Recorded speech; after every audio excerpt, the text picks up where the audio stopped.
ഓണസദ്യയ്ക്ക് ഒരുപാട് വിഭവങ്ങൾ നമുക്ക് അറിയാമെങ്കിലും ഒരു ട്രഡീഷണലായ വിഭവം, അതായത് പാരമ്പര്യമായിട്ട് നമ്മൾ കേട്ടിട്ടുള്ള, എന്നാൽ എല്ലാ സ്ഥലത്തും ഇല്ല, തെക്കൻ കേരളത്തിൽ വളരെ കുറവാണ്, എന്നാൽ വടക്കോട്ട് സദ്യയ്ക്ക് ഒഴിച്ചുകൂടാൻ പറ്റാത്ത ഒരു വിഭവം, അതാണ് കാളൻ.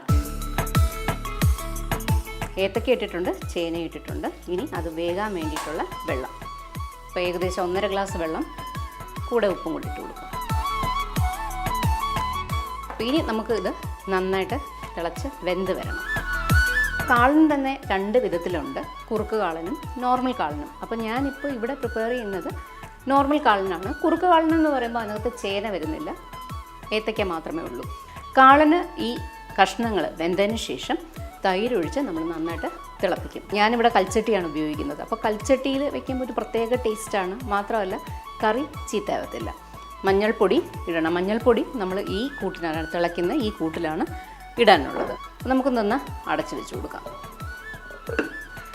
കുറച്ച് സാധനങ്ങൾ അരച്ചെടുക്കാനുണ്ട്. അപ്പോൾ അരയ്ക്കാനുള്ളത് ഞാനൊരു അരമുറി തേങ്ങ വയ്ക്കുന്നത്, അതിൻ്റെ കൂടെ ജീരകം 1/2 ടീസ്പൂണ്, പിന്നെ പച്ചമുളക് ചെറുതാണെങ്കിൽ 6, വലുതാണെങ്കിൽ 4, ഇത്രയും ചേർത്ത് നമുക്ക് നന്നായിട്ടൊന്ന് അരച്ചെടുത്തോണ്ട് വരാം. അപ്പോൾ നമ്മുടെ കായും ചേനയും കൂടെ നന്നായിട്ട് വെന്ത് വറ്റി വന്നിട്ടുണ്ട്. ഈ സമയത്ത് നമുക്ക് തൈര് ഒഴിക്കാം. ഇനി ഈ തൈരിൽ കിടന്ന് നന്നായിട്ട് വേവണം. നമ്മൾ നന്നായിട്ട് വേവിച്ച് ഇത് വറ്റിയിരിക്കുന്ന, ഏകദേശം വറ്റിയിട്ടുണ്ട്. ഇനിയുള്ളത് നമ്മുടെ അരപ്പ് ചേർക്കുക എന്നുള്ളതാണ്. തേങ്ങയും ജീരകവും പച്ചമുളകും ചേർത്തരച്ചത്. ഇപ്പോൾ നമുക്കിനി വേണമെങ്കിൽ ഒന്ന് നോക്കിയിട്ട് ഉപ്പ് ചേർത്ത് കൊടുക്കാം. സ്റ്റൗ ഞാൻ ഓഫ് ചെയ്യാണ്.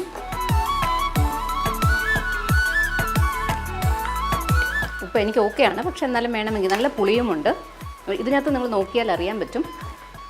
ഇപ്പോഴും കറി ഞാൻ സ്റ്റൗ ഓഫ് ചെയ്തു, തിളച്ചുകൊണ്ടിരിക്കുകയാണ്.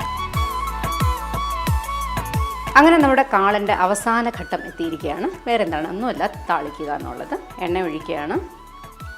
ആദ്യം വറ്റൽമുളക് ഇടാം, അതിനുശേഷം കടുകിടാം, കറിവേപ്പില, ഉലുവ. ഇനി ഇത് നോർമലി ചെയ്യാത്ത കാര്യമാണ് മുളക് പൊടി, പക്ഷെ ഞാൻ കുറച്ച് മുളക് പൊടി ഇടും, കാരണം എനിക്ക് അതിൻ്റെ കളർ മുകളിൽ കിടക്കുന്നത് ഭയങ്കര ഇഷ്ടമാണ് കാണാൻ.